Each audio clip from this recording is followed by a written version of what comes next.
দাদা, এসএসসির যেসব চাকরিহারা শিক্ষক যাদের স্কুলে থাকার কথা ছিল তারা আজকে রাস্তায়, কারণ প্রাতিষ্ঠানিক দুর্নীতি প্রমাণিত হয়েছিল সুপ্রিম কোর্টে। তারা কখনো হাইকোর্ট, কখনো সুপ্রিম কোর্ট, নিজেদের চাকরি বাঁচানোর লড়াই করছেন। কিন্তু যারা দুর্নীতি করলো, পার্থ চট্টোপাধ্যায় থেকে শুরু করে তার বান্ধবী, প্রত্যেকেই জেলের বাইরে। পার্থ চট্টোপাধ্যায় জেলের বাইরে এসে একেবারে জয়ধ্বনি দিয়ে তাকে ঘরে তোলা হলো, বরণ করে ঘরে তোলা হচ্ছে তাকে। ওটা পশ্চিমবাংলার সংস্কৃতিটাই এরকম হয়ে গিয়েছে যে সব চোর চোট্টা চিটিংবাজদের জন্যেই লোকে জয়ধ্বনি দেয়, পোস্টার ব্যানার লাগায়, কী সব মিছিল পিছিল করে, আবির ফাবির মাকে ইত্যাদি করে। কারণ চোর চিটিংবাজরা যখন গোটা পশ্চিমবাংলার ক্ষমতা দখল করে ফেলেছে এবং পুলিশ কার্যত পকেটে, যে নেতাদের হচ্ছে যে এই চোর চিটিংবাজদের শায়েস্তা করার কথা ছিল, নেতারাই তাদের সাথে লেনদেনের সম্পর্কে চলে গেছেন। ফলে এখন আর এই বাংলায় যে সরকার রয়েছে এবং তার যারা নেতামন্ত্রী রয়েছেন তাদের কারুর পক্ষে এই দুর্নীতিগ্রস্তদের, দুষ্কৃতিকারীদেরকে কন্ট্রোল করা সম্ভব না। কারণ তারা দুষ্কৃতিকারী দ্বারা, অপরাধী দ্বারা কন্ট্রোল হচ্ছেন। ফলে এই রকম একের পর এক দুর্নীতিগ্রস্ত লোক, যাদের কোনোদিন আমরা তোয়ালে মুড়ে টাকা নিতে দেখেছি, কোনোদিন হচ্ছে যে দুর্নীতির দায়ে অভিযুক্ত হতে দেখেছি, তারা আজকে বাড়ি ফিরছেন বলে জয়ধ্বনি হচ্ছে। আসলে গণ্ডগোলটা হচ্ছে অন্য জায়গায়। এই যে ধর্মেন্দ্র মারা যাওয়ার মিথ্যে গুজব রটল, কিন্তু এখনও উনি সুস্থ আছেন, বেঁচে পড়তে আছেন। ফলে অমিতাভ আর ধর্মেন্দ্রর ওই যে বন্ধুত্বর জুটিটা এখনও রয়ে গেছে।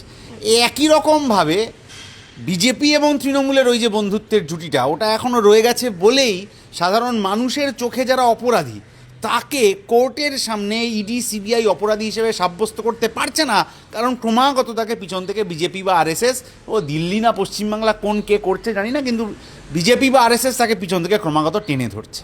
এত বড় দুর্নীতি করার পর অভিষেক বন্দ্যোপাধ্যায় একবার প্রকাশ্যে বলেছিল যে পার্থ চট্টোপাধ্যায়কে সাসপেন্ড করা হলো। এখন জেল থেকে বেরিয়ে তিনি মুখ্যমন্ত্রীকে চিঠিতে লিখছেন যে তৃণমূল কংগ্রেসের সংবিধানের কোন ধারায় তাকে সাসপেন্ড করা হয়েছিল। মানে এত বড় অপরাধের পর আবার সাসপেন্ড, মানে দল থেকে বাদ দেওয়াও হয়নি। অবশ্য তৃণমূলটা তো ঠিক দল বলা যায় না, রাজনৈতিক দলের শৃঙ্খলা ফিঙ্খলা ওদের কিছু থাকে না। আবার যদি অন্য দুর্নীতিগ্রস্তরা, সব্যসাচী দত্ত হোক, অর্জুন সিং হোক, ওই যে শোভন চ্যাটার্জি হন, তারা যদি দলে ফিরতে পারেন তাহলে পার্থবাবুর ফিরতে অসুবিধা নেই। কারণ একদিকে টিভিতে, মিডিয়াতে দেখছি তৃণমূলের নেতারা বলছেন যে হ্যাঁ, ওকে দল থেকে বার করে দেওয়া হয়েছিল কারণ মানুষ মিডিয়াতে কিছু জিনিস দেখেছিল, কিন্তু ফেরানো হবে কি না এই প্রশ্নে না বলতে পারছেন না।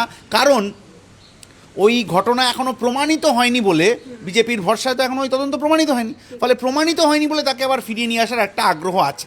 এবং রাজনীতি এমন পরিস্থিতিতে গেছে, রাজনীতির সংস্কৃতিটা এমন জায়গায় গেছে, এটা বামেদের সাথে ইকুয়েট করে দেওয়ার চেষ্টা হয় যে আরে বামেদের থেকেও তো কিছু লোক গিয়েছে দক্ষিণপন্থী দল, বামেদের থেকে যারা গিয়েছেন সে গরু ছাগল হাটে বিক্রি হয়েছে, না হওয়াই উচিত ছিল, কিন্তু যারা বিক্রি হয়ে গেছে তারা আবার কোনো দিন এসে আমাদের এই মঞ্চে আমাদের পাশে দাঁড়িয়ে লড়াইয়ের কথা বলতে পারবেন না, এই গর্বটা বামপন্থী রাজনীতি আছে।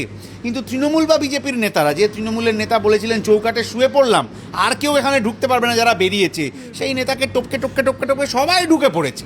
তাহলে ওই নেতারও মুখ থাকছে না মানুষের কাছে, আর যারা তাদেরকে দলে নিয়ে নিচ্ছে তাদেরও মুখ থাকছে না মানুষের কাছে। এইটা যদি পশ্চিমবাংলার অবস্থা হয়, সংস্কৃতি হয়, ভাবনা হয়, তাহলে এই পশ্চিমবাংলাকে বদলানোর প্রয়োজন অবশ্যই আছে, যে বদলের জন্য আমাদের লড়ে যেতে হবে। পার্থ চট্টোপাধ্যায় চিঠিতে এটাও লিখেছে যে তার থেকে বেশি চুরি যারা করেছে তারা যখন দলে আছে, তাহলে তাকে কেন সাসপেন্ড? এই যে এত চুরি কারা করেছে পার্থবাবু জানেন, তাহলে সেইটা কেন রাজ্য সরকারকে, এতদিন জেলে আর হাসপাতালে বন্দী ছিলেন তখন কেন উনি জানাননি যে আমার থেকেও বেশি চুরি ওরা করেছে, ধর্মাবতার ওদেরকে ধরা হোক? তাহলে কেন ওদেরকে উনি আড়াল করার চেষ্টা করেছেন? ওই যে মুর্শিদাবাদের এক নেতা বলছেন আমি যেদিন দল ছাড়বো সেদিন আমি বলবো কে কে কত কত চুরি করেছে, আমি হেলিকপ্টার না কি ভাড়া করে বেরোবো। তাহলে পশ্চিমবাংলার সম্মান, পশ্চিমবাংলার মানুষের ঐতিহ্য, সংস্কৃতি, গোটাটাকে যারা একেবারে ধুলোয় মিশিয়ে দিয়েছে, তাদের হাত থেকে বাংলাকে বাঁচানোর জন্যে এখন সব মানুষকে এক জায়গায় এসে দাঁড়াতে হবে। তৃণমূল এবং বিজেপি এই কাজটা পারবে না, এটা মানুষ তো বুঝতে পারছেন। কারণ বিজেপি যখন থেকে পশ্চিমবাংলায় ঢুকলো তৃণমূলের সাহায্যে, ইডি সিবিআই দিয়ে 6 লাখ হয়ে গেছিল, কিন্তু আজ অবধি আবাস যোজনা, 100 দিনের কাজ, গরু পাচার, কয়লা পাচার, বালি পাচার, নিয়োগ, সারদা, নারদা, রোজভ্যালি, একটা ঘটনার তদন্ত হয়।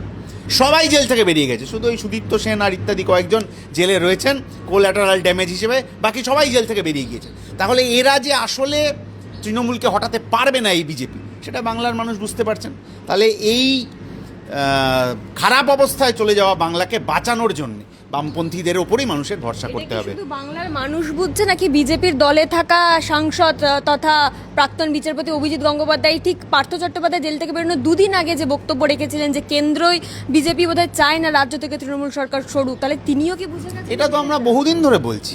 22 সালে যখন দুর্নীতির বিরুদ্ধে লড়াই হচ্ছে, গোটা পশ্চিমবাংলা উত্তাল, চোর ধরো জেল ভরো, তখন আরএসএস তাদের মুখপত্রে লিখেছিল নিয়োগ দুর্নীতির বিরুদ্ধে লড়াই এত তীব্র করা যাবে না যাতে বামপন্থীদের সুবিধা হয়ে যায়। মানে নিয়োগ দুর্নীতির বিরুদ্ধে লড়াই করা আরএসএসের কোনোদিন টার্গেট ছিল না, বামপন্থীরা যাতে সুবিধা না পেয়ে যায় এইটা দেখাই আরএসএসের কাজ।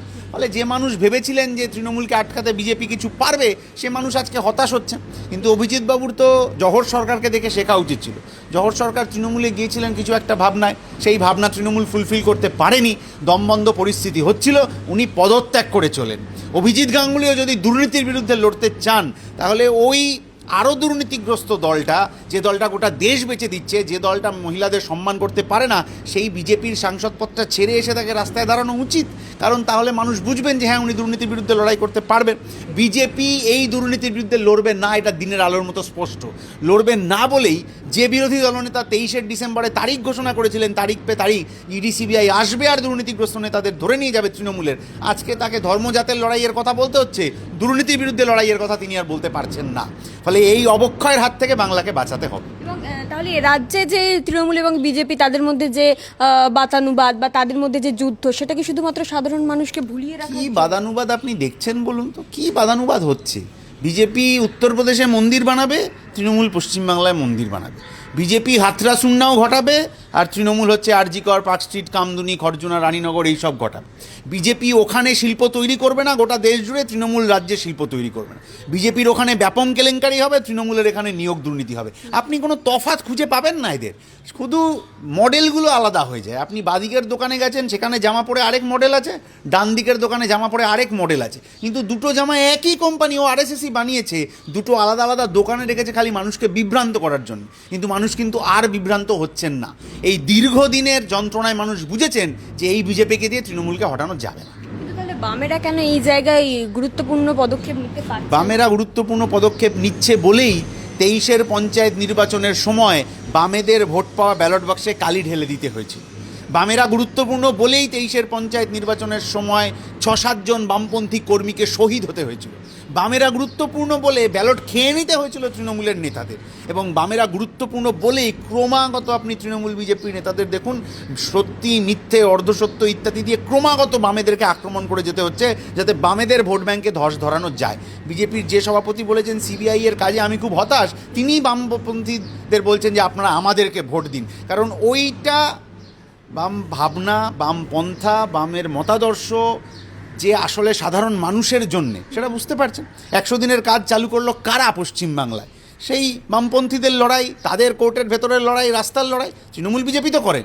ফলে এইখানেই বামপন্থীরা বাংলা বাঁচাও যাত্রা করছেন, যে যাত্রার মধ্যে দিয়ে গ্রামের গরিব মানুষ, শহরের গরিব মানুষ, মধ্যবিত্ত মানুষ, শ্রমিক, কৃষক, ক্ষেতমজুর, মহিলা, ছাত্র, যুব সকলে মিলে তাদের নিজেদের দাবি দাওয়া নিয়ে লড়াই করতে যেতে পারেন। কার কটা বান্ধবী আর কার কটা প্রেমিকা আছে, আর কে কোথায় 12তলার ফ্ল্যাটে কার সাথে নাচবে আর কে কার সাথে থাকবে, এইটা দিয়ে পশ্চিমবাংলার রাজনীতি নির্ধারিত হবে না।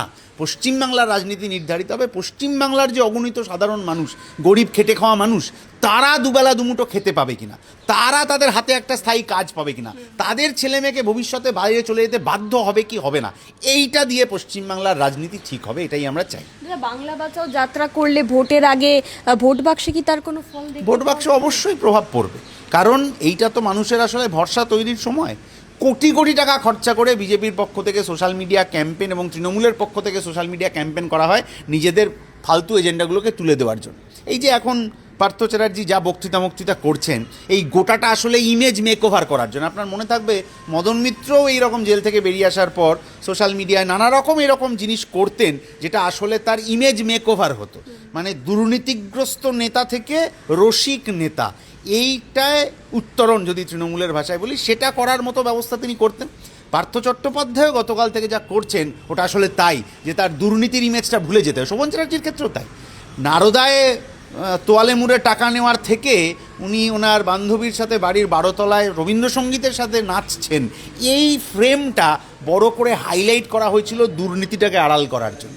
ফলে এখনও সেই চেষ্টাই হচ্ছে, কিন্তু সেই চেষ্টাকে ভেঙে চুরে দিতে গেলে গরিব মানুষের কথা, যিনি রাস্তায় ডেলিভারি ওয়ার্কারের কাজ করেন, যিনি বেসরকারি সংস্থায় দিনরাত খাটাখাটনি করছেন, যিনি কয়লা খনিতে কয়লা তুলছেন, বা যিনি উত্তরবঙ্গের বন্ধ চা বাগানের শ্রমিক, তাদের লড়াইয়ের কথা, যেটা বাংলা বাঁচাও যাত্রার মধ্যে দিয়ে তাদের দাবি দেওয়া সামনে আসবে।